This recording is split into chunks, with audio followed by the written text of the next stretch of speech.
On a day like today, we've got plenty of light, and this makes it easy for photographers to pick the right film for just about any kind of picture they'd like to take. When we go inside, however, there's obviously less light, so the photographer's selection of film begins to narrow just a bit. And when the light is quite dim, most photographers will select a film that is especially sensitive to light. So the amount of light is a major consideration in selecting the right film. Now, the size of the pictures you'd like is another consideration. You have a wide selection of films if you want snapshot sizes, and perhaps you'd make an altogether different choice if you're planning to make big enlargements. Now, in this Exploring Photography series, photographers and the film they choose, we're going to look at many different kinds of pictures and explain why the photographers who took them used the film they did. In this way, we'll help you make the right decisions when it comes to putting film in your camera. You'll go out on your photographic adventures confident that you've made the right choices as far as film is concerned, a choice that'll be reflected in the pictures themselves. Now, I'd suggest watching this program once in its entirety, then going out and taking some pictures. Once you've had a chance to work with different kinds of film and compare the results, come back to the tape and concentrate on the specific sections that interest you most and apply to the kinds of pictures you take most often. Then go out and take more pictures. Before long, you'll begin to see a difference in the quality of your photography. You'll have eliminated some of the guesswork, and the result will be reflected in your pictures. Oh, and above all, have fun. The joy of this program, and all the programs in the Exploring Photography series, is the way in which you'll find new opportunities for better pictures and new challenges for your imagination. And with that in mind, welcome to the next adventure in photography. Photographers and the films they choose.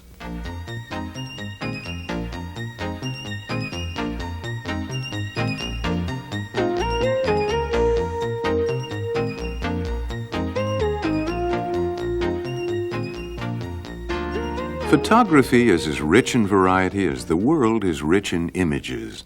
Different places, different people. There's an unending variety of picture possibilities, even in everyday situations, wherever you look. Behind every photograph is a photographer and a particular point of view. Different things interest different people, and photographers are simply people with cameras and film. Those things that make photography interesting are the same things that make life interesting. Spontaneous expressions and beautiful scenery, for instance. Of course, the challenge is to capture those things on film. And one way to meet that challenge is to select the appropriate film for the pictures you want to take. Now, as we've already seen, many choices are available, and there are situations where each is appropriate. Film selection is a matching of the scene to be pictured with the photographer and the characteristics of the film itself. We've brought those elements together in this program. You'll see a variety of pictures and scenes, and here's some of the reasons why photographers choose certain kinds of film to record these scenes. Of course, one reason there are so many choices of films is that there are so many different types of picture-taking conditions. If you think about light alone, there's a range that extends from sunlight to candlelight. One of the first considerations in selecting a film is whether you want your final picture to be a print or a slide. Now, many people choose prints for pictures of family and friends. Prints are easy to show. It's fun to pass them around and paste them into family albums. Prints can also be displayed in picture frames around the home or the office. And most people find they get good results more consistently using film for prints. One reason for this consistency is the fact that film for prints will tolerate more variation in exposure than slide film. Each of these negatives had a different exposure, but look at the prints. They all look excellent. That's because exposures on this type of film can be corrected when the prints are made. Color can also be adjusted in printing, so you can use film for color prints with any kind of light. Daylight, artificial light, or a combination of both, and make color adjustments at the printing stage. On the other hand, slide film is an ideal choice when you plan to share your pictures with a large audience. With slides, you can show big, bright, projected color pictures. One difference between slide and print film is that there's no printing stage with slides, so the photographer controls a lot of the picture quality. Now that control begins with selecting a film designed for the light you're using. Indoor tungsten light on the left or daylight on the right. Several slide films are made for use in daylight, but you need a different slide film for use indoors with tungsten light. Some photographers use the daylight film that's already in their cameras at the end of the day, even after artificial lights are turned on. The color you see here isn't perfectly balanced, but most people find the warm colors in this picture very pleasing. Photographers who want precise control of color using slide film also use filters. They carry color correction filters. No matter what kind of slide film they're using, they can add a filter in front of the lens to balance the color. In fact, color control is one reason photographers choose slide film. Now here's a case where the photographer wanted to experiment with colors using 3 different color filters. With film for prints, the photo finisher would normally try to print all 3 of these pictures to look the same. Alert photographers thrive on moments like this. In this case, you shoot fast, then think later about whether you want prints or slides. Photo finishers can provide excellent color prints from slides, when photographers provide them with color slides that are sharp and well exposed. Many photographers also use black and white film. They find a special satisfaction in exploring the world of black and white photography. Take color away from the visual process, and what's left is called tonal variation. Physically, all that your eye sees in a black and white print is a variety of tones representing different levels of brightness. But the eye of a sensitive photographer sees much more: shape, form, texture, mood, and emotion. That's why photographers enjoy using black and white film. It helps develop their skills in the fine art of photography. They enjoy controlling the relationship between tones in their black and white prints to create totally different feelings. Size or format is another area of choice in selecting films. 35 millimeter is a popular size among today's photographers because it provides high-quality results. 35 millimeter cameras offer a great deal of flexibility, including exposure control, focus control, and the use of interchangeable lenses and zoom lenses. Other sizes are also available. 120 size film, like this, is larger than 35 millimeter. It's commonly used by professional photographers. You'll often find the same type of film available in several sizes, so it can be used in different cameras for different purposes. Professional photographers, however, use larger cameras like this 4 by 5 inch camera here for an extra measure of quality in their work. Some of these cameras are designed to use flat sheets of film, usually 4 by 5 inches or 8 by 10 inches in size. Sheet film is ideal for commercial photography like this. Here, the photographer wants to hold detail, sharp detail, in the butterfly, in the model's face, everywhere. Pictures taken by professional photographers are often enlarged and reproduced in books or magazines. The larger the size of the film they use, the better these enlargements and reproductions will look. So the quality they want in the finished product affects the choice of film size. Color reproduction can be very important to some professional photographers. Their clients may be very particular about the exact, and I mean exact, reproduction of certain colors. And that's why there are professional type films.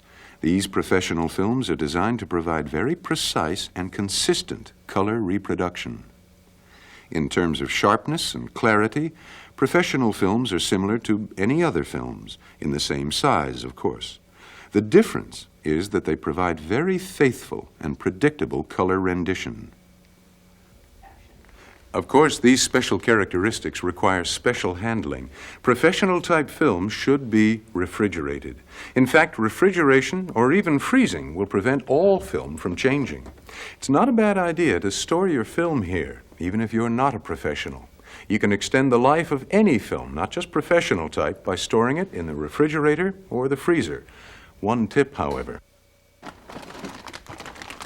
Store it in an airtight plastic bag to protect it from humidity. When you want to use it, take the film out of the refrigerator or freezer in advance, so there's plenty of time for it to warm up to room temperature inside the plastic bag. Freezing simply keeps the film fresh, and it doesn't affect its sensitivity to light. All films are remarkably sensitive to light, but some are more sensitive than others.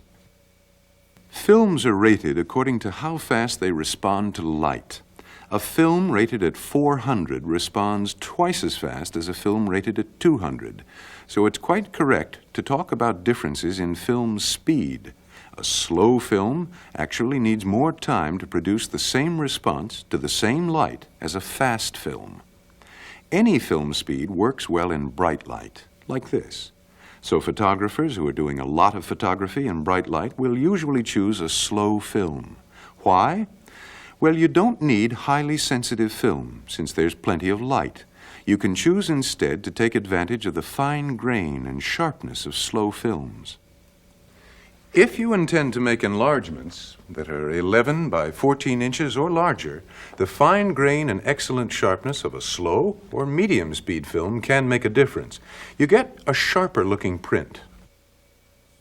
Speaking of enlargements, here's the world's biggest.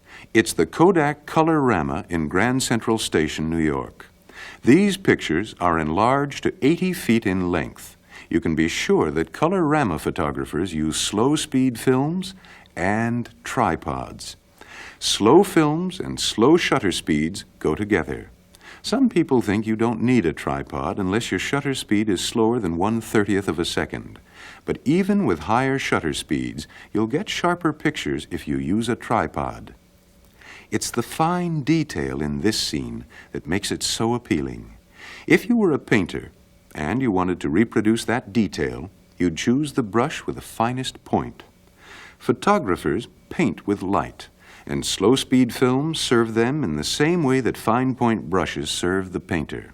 And what a difference bright, sharp detail makes in this scene. It captures the textures within the scene that make it lifelike, including the rough, dimpled surface of that old concrete wall. For general use, many photographers choose a medium-speed film. They find it to be a good choice for a wide range of picture-taking situations. With a medium-speed film, photographers are ready for spontaneous or candid opportunities like this that may appear in a variety of lighting conditions. Other photographers choose a higher speed film for all-purpose use because the extra sensitivity allows them to use a wider range of lenses and accessories. The faster film actually extends the capability of their equipment. With any lens, photographers find that a fast film provides more opportunities to use small lens openings. These small lens openings maximize the range of sharpness from foreground to background. Those nets in the foreground can be very close to your wide-angle lens and be just as sharp as the boats and the fishing shacks in the background. Here, fast shutter speeds are more important. What makes this picture interesting is the dirt that's flying through the air. In this case, the highly sensitive films allow you to use fast shutter speeds to freeze the action and to keep the dirt in reasonably sharp focus. Experienced photographers think of action and fast film together. That's because fast film and fast shutter speeds go together. A 400 speed film gives them the flexibility to use those fast shutter speeds when they're needed. When that rhino comes running out of the bush on your once-in-a-lifetime trip to Africa, you want to be ready. With a 400 speed film in your camera, your shutter speed might be set at 5/100th of a second, and your lens opening at about f/16. Thanks to that high-speed film, you have a fast shutter speed to stop the action, and you have a broad range of sharpness. Both are helpful to photographers who enjoy photographing fast-moving subjects. Another way to take advantage of higher speed is push processing. Let's say the lighting is dimmer than expected. You have a 400 speed film, but you want even more sensitivity so that you can use a fast shutter speed to stop the action. With push processing, you can actually double the film speed rating of any one of the Ektachrome color slide films. Now, to accomplish this, you simply set the film speed dial at twice its normal rating, in this case 800. After the roll is exposed, you mark it and use a special processing envelope to alert the laboratory to provide this special service. You can also select high-speed slide film designed to provide good results at several speed ratings.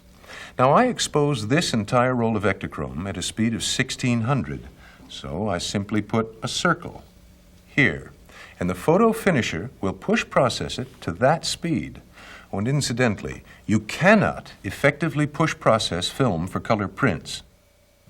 However, with film for color prints, you can select a high-speed film that is fast enough to take pictures in light as low as candle light. Here, the photographer used a film rated at 1000. To take pictures like this, you'll want to remember to keep that candle as close to the subject as possible.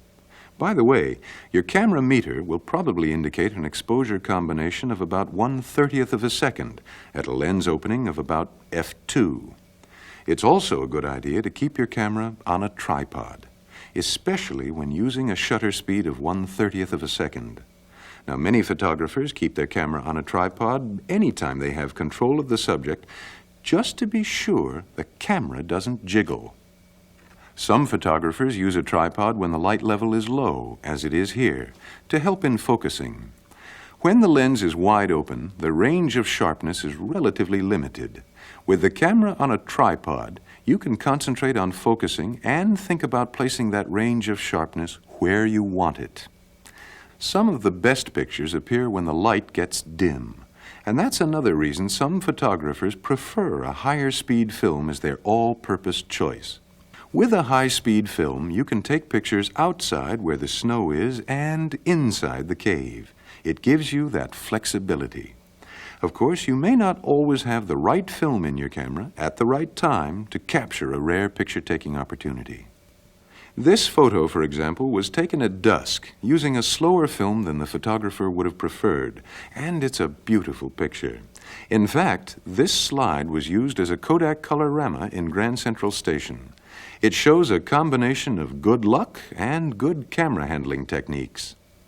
Experienced photographers know that there are many things they can do to improve the final results. Things such as using lens shades to prevent flare, keeping lenses clean, as well as holding the camera steady. Those things add up to sharp, clear pictures that you'll be proud of. When the photographer does his or her job, the film will do its job. And part of the photographer's role is to be ready for the unexpected. The best way to do that is to expect surprises and be prepared with a variety of films. Nature has a way of surprising us with changes in weather. A mist appears and transforms a simple scene into an evocative visual expression of a mood. People surprise us too, with spontaneous changes in expression, or they move momentarily into a position that creates an ideal composition. It's the greatest photographic challenge of all to be ready for those moments when every element is in harmony.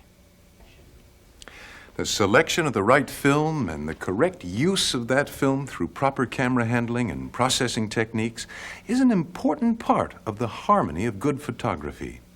Now, we've seen that film is in many ways like a painter's brush.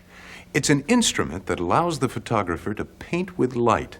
And like brushes, it has different textures, only photographers call them speeds. Literally dozens of different kinds of film are available to you to choose from. Now, I'd suggest that when you review this tape, concentrate on those sections that deal with the kind of film you use most frequently. For instance, film for color prints. And once you're familiar with all the tips we've provided in reference to that type of film, then go on to other sections and expand your horizons a bit. Well, it may never have occurred to you to explore the very real joys and rewards of black and white photography. Why not review that portion of the program and then pick up a few rolls of black and white film the next time you replenish your supply? It could be the beginning of a whole new photographic experience. But no matter what kind of film you put in your camera, remember that harmony includes the sensitivity of the photographers and the films they select. When those two elements are working together, the results are photographs like this. Photographs that you can take when you become familiar with this program.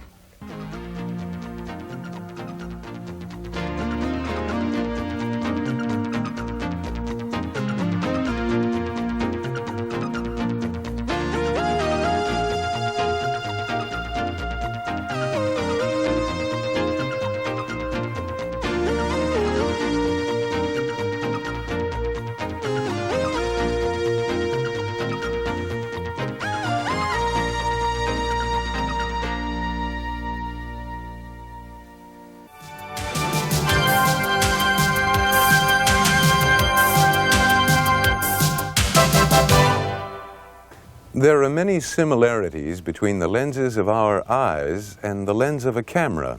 For instance, both allow us to focus on people or objects that are either inches or miles away. And both have an iris that opens and closes to adjust for varying amounts of light. In fact, about the only thing a camera lens can do that our eyes can't do is what our camera lens is doing now: zoom in and out. How and when to use a zoom lens is one of the things we're going to learn about in this Exploring Photography program. One of the great things about a zoom lens is the freedom it gives you to frame a picture in a variety of different ways. Now, depending on the range of the zoom lens you're using, you could take a picture of me like this, or like this. It's entirely up to you, and it depends on what you want to emphasize. With a zoom lens, you can explore all your options from very far away to very close, and then make up your mind.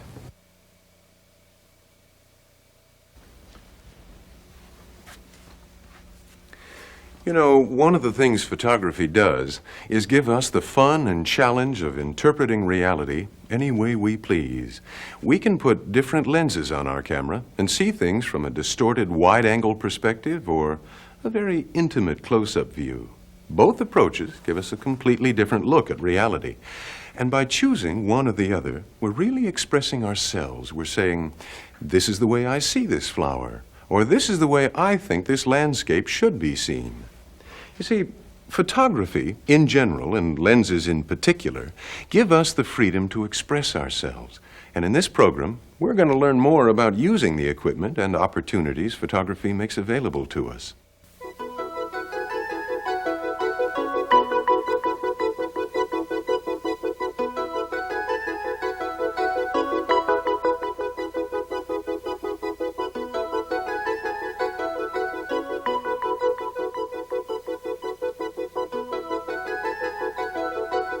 In this program, we'll take some of the mystery out of deciding which lens is the best choice for a particular subject. Which lens is best to give you the most effective perspective. And which lens helps you interpret a subject in your own special way. One of the things we'll concentrate on is what you can do to control the range of sharpness in your photographs and the effects the focal length of a lens has on your finished picture. Let's begin by making sure we know what we mean by the term focal length. The focal length of a lens is usually expressed in millimeters. Knowing the focal length of a lens tells you a couple of important things about that lens. One is its angle of view, or how much of a subject it includes. For example, a 24 millimeter wide-angle lens like this one here has a wide angle of view, so it includes a lot of your subject. A 200 millimeter telephoto lens, like this one, has a narrow angle of view, so it includes much less of your subject.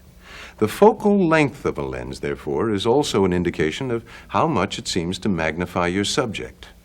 Now this is a zoom lens. Rather than being limited to a single focal length like the lenses I just showed you, a zoom lens has movable optical elements and gives you a wide range of focal lengths, all in the same lens. This can be a tremendous advantage in composing your pictures. Using different focal length lenses, or a zoom lens, allows you to change the magnification of a subject while you remain in the same spot. For example, this picture in Williamsburg, Virginia, was taken with a 24mm wide-angle lens. Here's the same Governor's Palace taken with a 50mm lens from the same spot. We still haven't moved, but we've doubled the focal length again to a 100mm lens. And here we concentrated on some detail of the palace using a 200mm lens. As we've looked at this series of photographs, perhaps you've noticed that each time we've doubled the focal length of the lens, we've also doubled the image size. Take a look. That's the wide-angle lens on the left, the standard 50mm lens in the middle, and the telephoto 100mm lens on the right. Zoom lenses are quite versatile and have many advantages. For example, when you're shooting a sporting event, you can switch from one magnification to another without even taking the camera away from your eyes. And there's less to carry, since zoom lenses take the place of several fixed focal length lenses. So when it's necessary to take a picture from only one vantage point, you can get a variety of magnifications with just one zoom lens. You can set this lens to any magnification you want between the minimum and maximum focal lengths. This flexibility allows for extremely critical magnification and composition control. You may also enjoy another feature of some zoom lenses, the macro or close focusing ability. For example, both of these photographs were taken with the same zoom lens. On the right, the photographer moved within inches of the subject and used the close focus setting. Remember what I said earlier about the way different lenses and focal lengths allow you to interpret a subject according to your own personal interest and preferences? These two photographs are a good example of the freedom you have. If you like to experiment photographically, zoom lenses can open some creative doors for you. Situations such as this crowd scene can offer you an opportunity to try zooming the lens during the exposure. Here's how it works. Use a relatively slow shutter speed, such as 1/15 of a second, and the corresponding lens opening. Arrange your subject with a center of interest in the center of your picture area. Then zoom the lens in or out at the same time you press the shutter release. That's the technique. Now, remember that crowd picture we just saw? Here's what it would look like. I like to call this shot population explosion.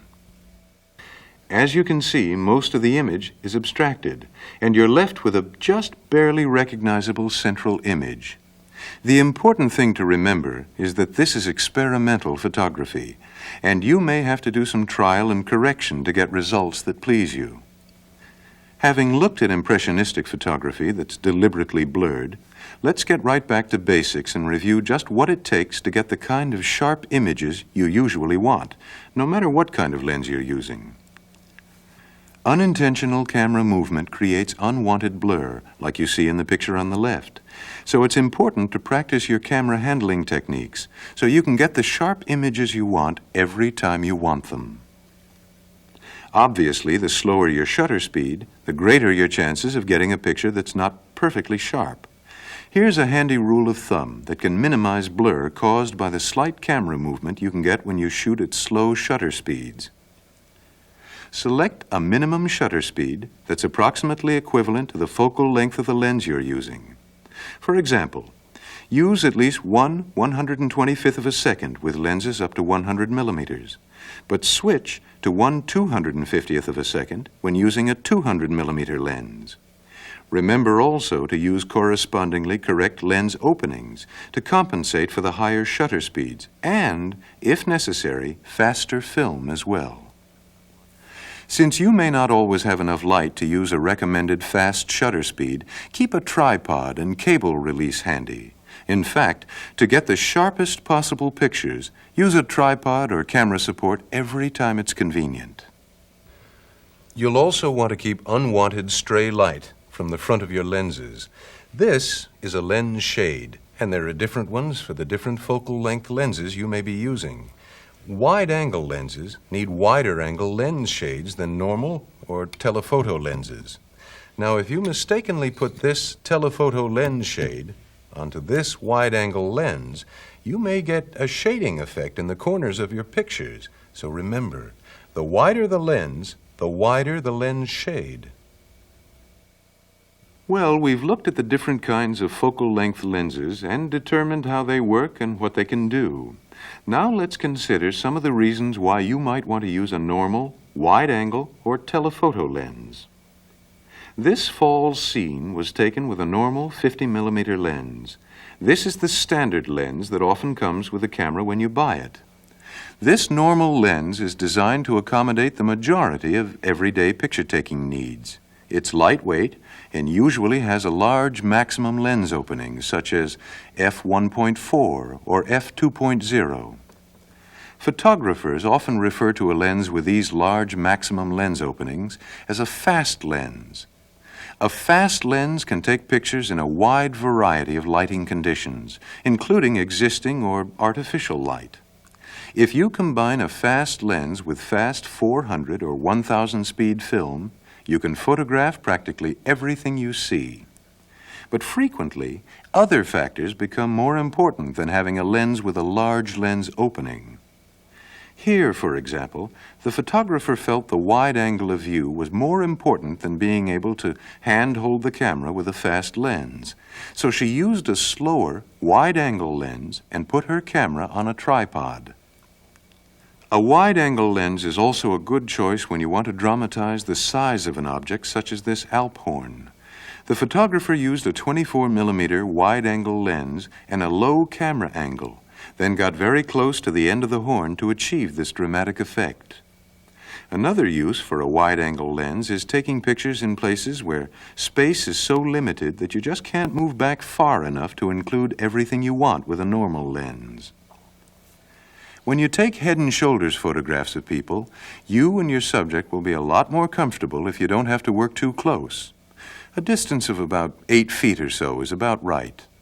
Medium telephoto or zoom lenses with focal lengths between 85mm and 135mm will give you the proper perspective on a subject's face and a more relaxed working distance. On the other hand, you may want a large image of a subject like the moon, and you won't have any choice at all as far as subject distance is concerned. In fact, you're about 1/4 of a million miles away from the moon. A 500mm telephoto lens can give you a result like this. You can probably think of numerous sporting events that are difficult to get close to. Many photographers will use a telephoto lens for these occasions. The reason, big images show more detail and are much more appealing. In this example, the photographer, with good reason, chose to put maximum distance between himself and the lions. So he used a 500mm telephoto lens and a tripod to minimize camera jiggle and get the sharpest possible image. An assortment of lenses of various focal lengths obviously can make you a more versatile photographer.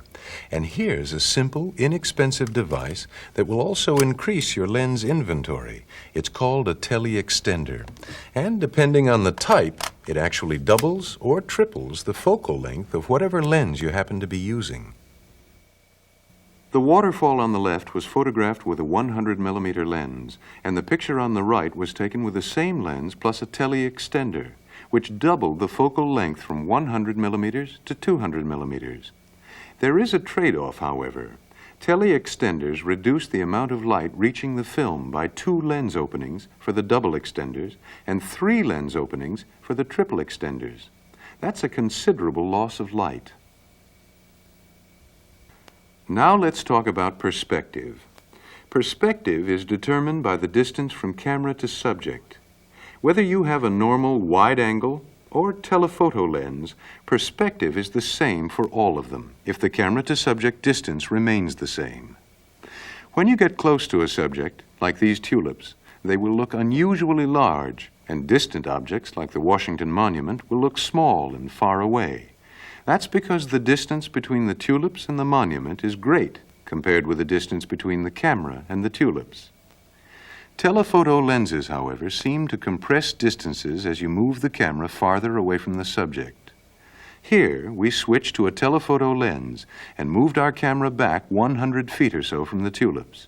This greatly compressed the distance relationship between the tulips and the monument. So if you'd like to create this feeling of compressed distance, you'll need to locate a vantage point that is a long distance away from your subject. Then use the telephoto lens to magnify the area of the subject you're interested in. Sometimes you won't have a choice. You have to be at a certain distance from your subject for safety or other reasons. In this case, the compressed perspective is a key to this picture's impact. When your camera is tilted up at a building, you'll get pictures with very noticeable converging vertical lines.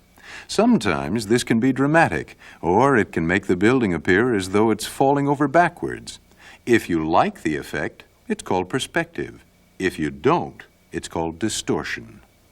Both perspective and distortion are more pronounced with wide-angle lenses, but they can be controlled by the position of your camera. For instance, if your camera is absolutely perpendicular to your subject, then the vertical lines in your picture will also be parallel, even if you're using a very wide-angle lens. Have you ever heard photographers talking about depth of field and wondered what they meant? It's not really that complicated. Depth of field is simply the distance range within which objects in a picture look sharp. You can control depth of field to create pictures in which everything from very near to very far appears sharp, as in this picture. Or you can take photographs with a minimum range of sharpness or depth of field, as we see in this selective focus interpretation of a leaf. A small range of sharpness allows you to pinpoint your viewer's attention on one specific area in a photograph. Basically, there are three things that control depth of field: the size of the lens opening, the distance between the camera and the subject, and the focal length of the lens.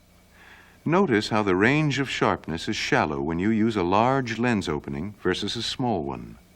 When you're very close to a subject, you'll have less range of sharpness than at greater distances, and you'll get a more limited range of sharpness with telephoto lenses than you will with wide-angle lenses. Let's go through each of these three controls once again. First, notice how the picture made with a small lens opening on the left has more range of sharpness than the picture made with a large lens opening. Then, as you move closer to a subject, the range of sharpness becomes slightly shallower. The range of sharpness at 4 feet is much less than when your subject is 25 feet from the camera. Also, the focal length of the lens you're using will affect the range of sharpness. The photograph made with a wide-angle lens on the left has practically everything in focus. Compare it with a picture made with a telephoto lens from the same distance. Well, here's another and perhaps even more comprehensive tool to help you understand depth of field.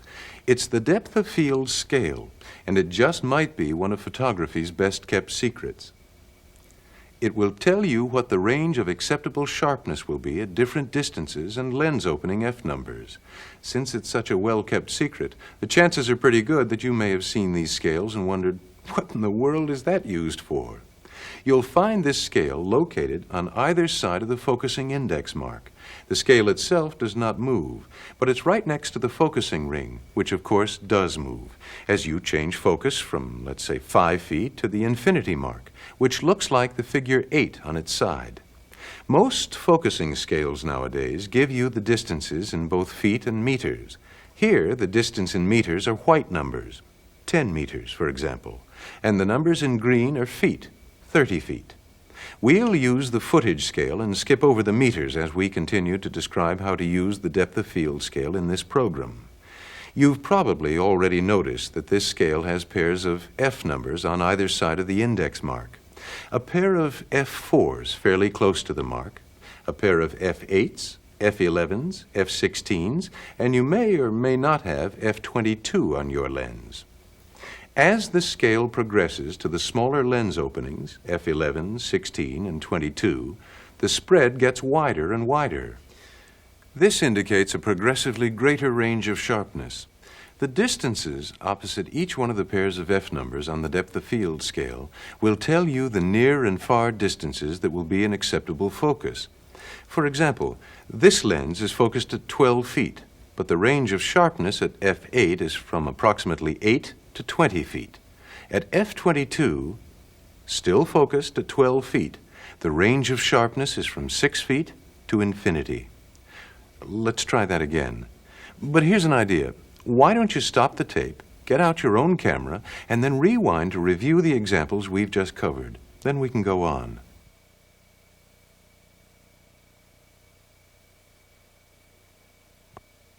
If you want the most depth of field in your pictures so that both nearby and distant subjects are sharp, here's a trick of the trade. When your main subject is far away, you might tend to focus on the infinity mark. But when you do that, you lose depth of field.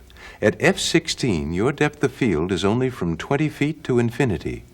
In fact, it's beyond infinity. I can't imagine what is out there beyond infinity, but whatever it is, we've got it in focus. Let's utilize this wasted focus range. Here's the trick. Focus so the infinity mark is opposite the lens opening you're using on the depth of field scale. Like so. Now your depth of field is from 8 feet to infinity, and you've increased your range of sharpness by 12 feet of the all-important foreground. Not a bad little trick, don't you think? Let's look at the two photographs we took at f16. On the top, the focus was set at infinity, and the young lady at 8 feet is slightly fuzzy. On the bottom, we adjusted the focusing scale so that the infinity mark was opposite the f16, which increased our range of sharpness, and therefore sharpened up the girl just a bit. This example shows how you can use your depth of field scale to make sure the subjects you want to be sharp fall within your sharpness range. Now, let's put this same concept to work to get both of these ladies in focus at the same time. Remember that the lens is wide open when you focus, so you'll first want to focus on the lady in the foreground, as we've illustrated in the top photo, and note the distance on the focusing scale. In this case, it's 7 feet. Now refocus on the other lady, and note the distance of 12 feet. You now know the two distances that you want to be in focus, and you can use the depth of field scale to select the F number you'll need. Find a pair of F numbers on the scale that are separated enough to include both the 7 and 12-foot distances. In this case, F8 did the trick. Both ladies are sharp. And that's all there is to it. You can use either the depth of field scale or the preview button to determine what lens opening will give you the range of sharpness that best suits the subject you're photographing. As you become more familiar with depth of field, you may also become more selective in your viewpoint and include foreground subjects that add a feeling of dimension to your photographs. The chances are you'll stop and take a second look at things you never noticed before, and become more aware of the beauty in ordinary subjects that are everywhere around you. If and when that starts to happen, take pride. You're on your way to becoming a better photographer. One of the simplest and yet most effective ways to make pictures with impact is to take close-up photographs. The first step, of course, is to train your eye to look for and see the potential of close-up subjects that surround you. Then, become familiar with some of the simpler techniques for taking close-up pictures. To be able to take close-ups, your camera must be capable of focusing at very close distances. You can do this with lens extender accessories that fit between the camera body and lens. These include automatic extension tubes, macro 2x extenders, and 2x converters. Incidentally, some exposure compensation may be necessary when using these close-up devices, so be sure to follow the instructions that come with the lens extender. You can also get what's called a macro lens. This is a special lens that allows you to focus on very close subjects, as well as on subjects at normal distances.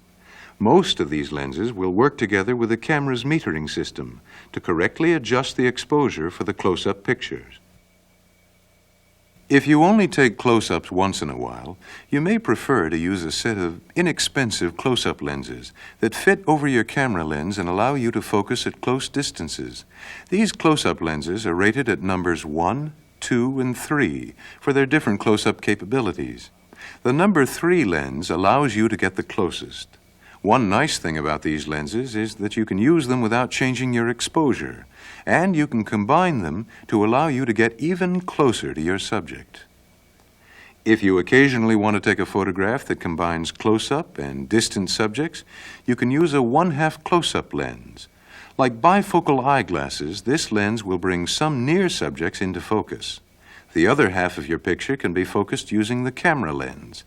Choose your subjects carefully, however, to minimize the out-of-focus area in your picture where the half lens ends. A macro reversing ring is another inexpensive way of taking close-ups. The ring simply allows you to reverse mount your normal lens on your camera.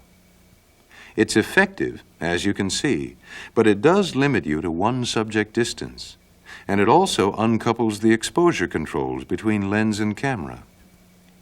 There are many different ways of entering the exciting world of close-ups. The most important thing in the beginning is to get used to thinking and seeing close up. Then get the equipment that's right for your needs. In fact, that's a good thing to remember about the use of lenses in general. As this super wide-angle fisheye lens demonstrates, and as we've seen during this program, there are many different kinds of lenses that can do many different kinds of things. Within the broad categories of normal 50mm lenses, wide-angle lenses, and telephoto lenses, there are literally dozens of different effects you can achieve and helpful techniques to be learned. In this program, we've considered the differences between the 3 basic lenses, taken a special look at zoom lenses and close-up lenses, talked about perspective, depth of field, and learned some new lens handling techniques that'll come in handy in a variety of picture-taking circumstances. There's a lot of information about lenses in this program, but remember, you don't have to absorb it all at once. Now that you've viewed the tape in its entirety, I'd suggest going back and looking for those parts of the program that are most consistent with your own interests and equipment. Even if you don't have any lenses except the one that came with your camera, there's plenty to learn in the section on depth of field, which you should find extremely helpful. The lenses on any camera can open many photographic doors, but only you, behind the camera, can walk through those doors and put those lenses to creative use. Remember that good photography is the art of seeing the world in new and different ways. Lenses are an important tool in practicing that art, and I hope you'll use this tape to learn to look through lenses with an increasingly artistic and creative eye. Thanks for watching, and happy picture taking.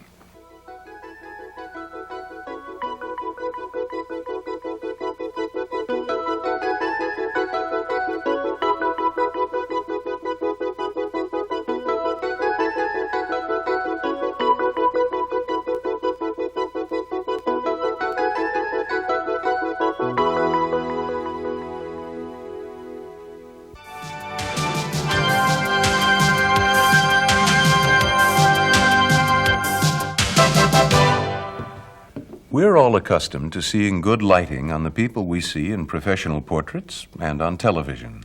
In fact, the lighting on me right now is pretty good. You know, you too can achieve a similar type of professional lighting on the people you photograph using very simple flash equipment. Welcome to Using Flash Effectively. I'd like to share one simple concept with you before we get started. Flash photography puts the light where you want it, when you want it. If you think of flash as portable, controllable light, you'll begin to see that it can open up a whole new world of picture-taking possibilities. Now, multiple flash is one such possibility, but there are many others as well, including the basic ability to respond to those once-in-a-lifetime moments no matter what kind of light you're in. All you need to take pictures is a camera, film, and light. Flash gives you the light when you need it, light you can control, and light you can carry. Most flash photography is done with the flash unit on or built into the camera and pointed at the subject. It's called direct flash, and it's a fast, easy way to photograph spontaneous moments. The photographer was fortunate enough to get quite close to this deer, only to have it lost in the shadows. The flash illuminated the shadows, allowing us to see the same deer with excellent clarity. An electronic flash unit puts out a fast burst of high-intensity light. Because that light burst happens so fast, it stops action that would otherwise be blurred in a photograph. Sports provide great subjects for pictures, and flash can freeze the action at the perfect moment, making pictures like these as easy as ordinary snapshots. In many cases, flash will be the only way you can photograph moving objects in dim lighting. This program will help you take better flash photos, whether your goal is to become skilled in various flash techniques or just to enjoy the benefit of a convenient flash on your 35mm camera. You might not think of using flash when the natural light is this bright. Although flash is not essential outdoors, it can enhance many kinds of natural lighting. Flash fills in the shadows and can bring brightness and sparkle to the eyes. Some call the use of flash, along with natural light, environmental flash. Even the natural light of a sunset can be enhanced with flash, adding important foreground detail while retaining the character of natural lighting. During nighttime, you can combine flash with time exposures. While the camera was on a tripod with the shutter open, this scene was recorded with multiple flashes from the same handheld flash unit, which was carried about the scene and fired at the figures. This technique is called painting with flash, and it was used to light this unique house. Later, we'll show you how to use this unusual but simple technique. You'll also learn how to use more than one flash simultaneously, without connecting wires, to create special lighting effects. Multiple flash adds a feeling of dimension to your photographs by separating the subject from the background. Here, it also adds sparkle to the highlights of the water.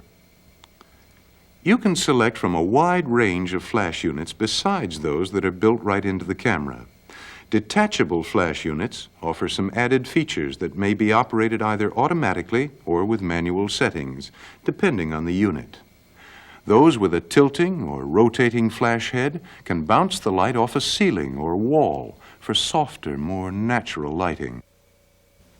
For flash, most cameras must be set to specific shutter speeds, which are often highlighted in red.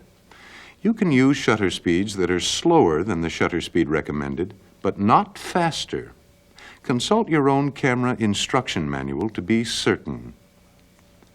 The timing between the flash and the shutter opening and closing will be wrong if you use an incorrect shutter speed, and you may get only part of a picture, or perhaps no picture at all.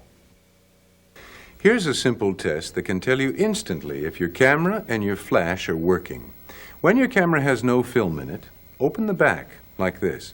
Point the camera and flash at a light-colored wall. Then trip the shutter to see where the light is coming through the lens.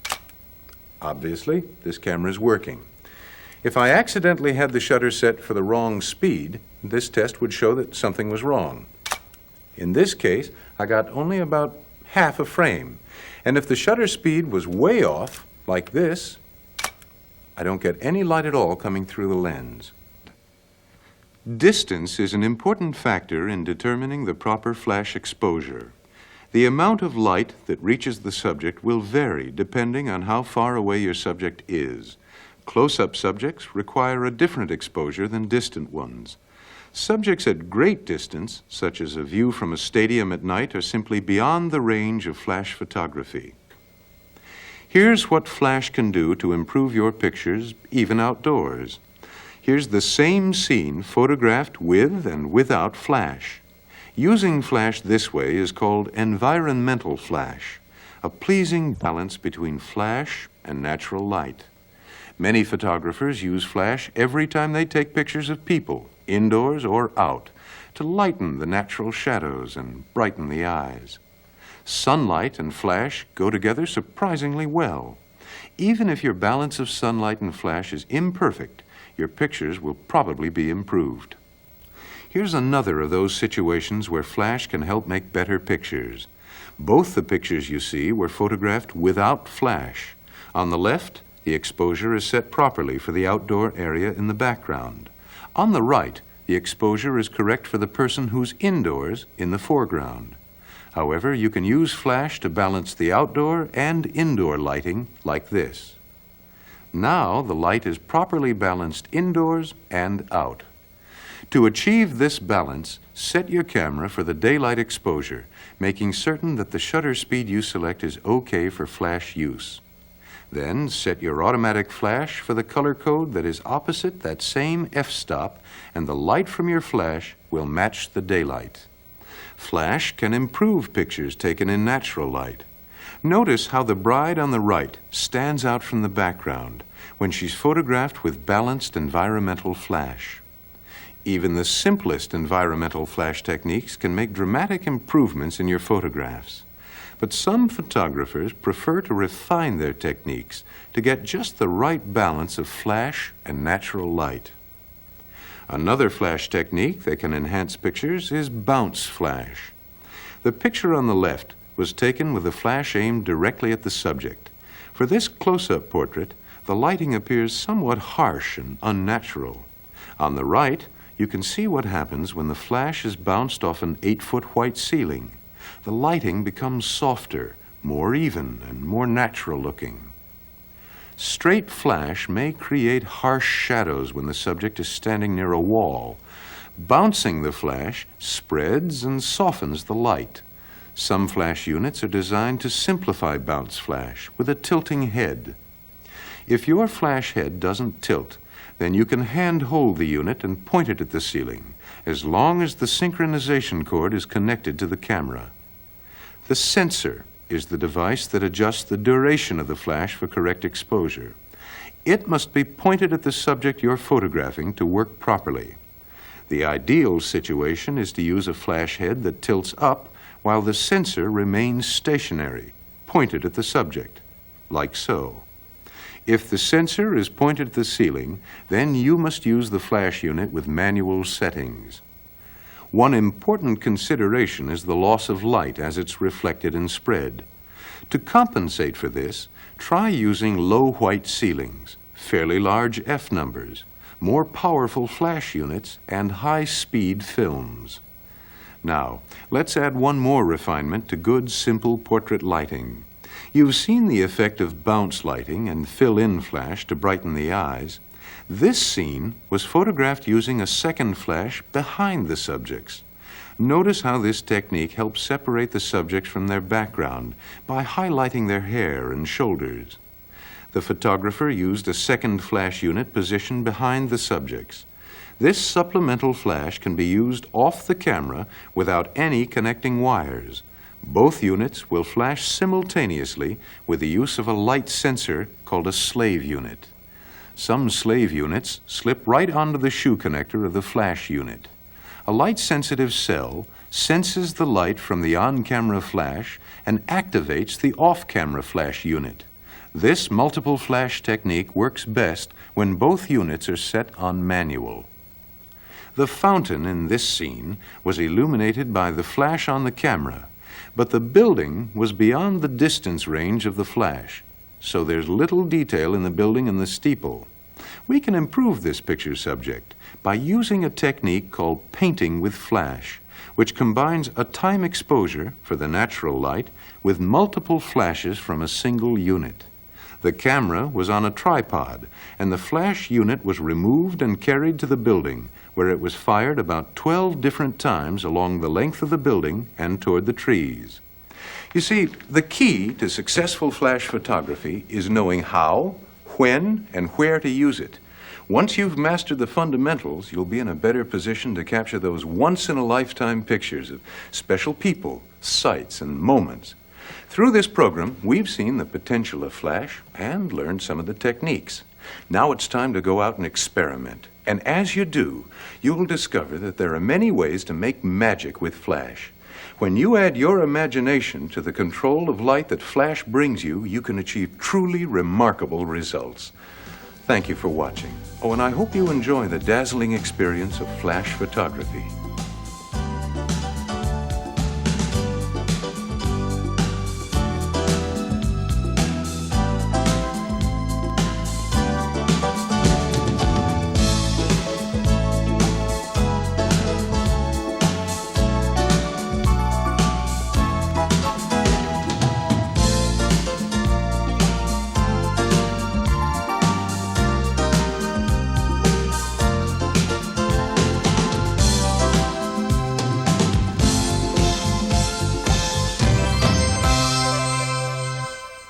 Kodak Video Programs has several other exciting offerings for you. Here is just a sampling of some of them. When I was young, I ate 2 steaks, football, training table, 2 steaks, didn't chew them, just ate them. Just give me them, wow, hard. People say, oh, look at that boy eat. Hard, hard. The laughter never ends when Bill Cosby shares his views on reaching age 49. His hilarious way of making the ordinary laughable will be an evening of fun for all ages. No one tells it quite like Cosby.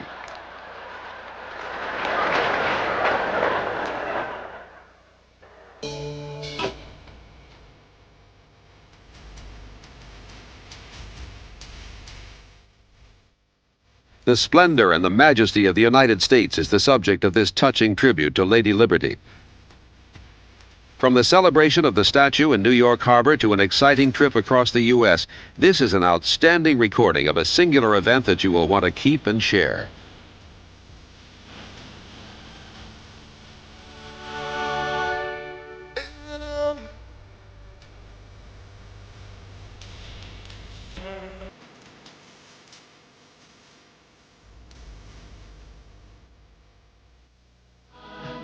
Sample the flavors of the Orient in the world's most mysterious and exotic country, China.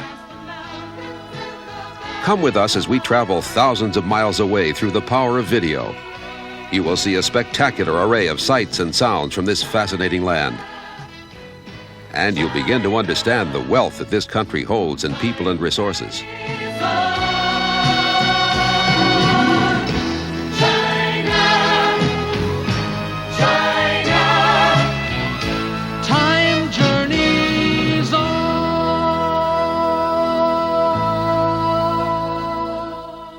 Once you step on that basketball court, there shouldn't be nothing going through your mind, or you shouldn't be trying to think about anything other than play your best, give 100%. But in my situation, it's my life. I got to win. Mastering the game of basketball takes dedication, concentration, guidance, and practice.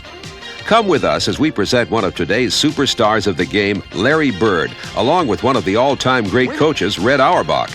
They will give you some special insights into the game and show you how you can make the most of your own skills and talents.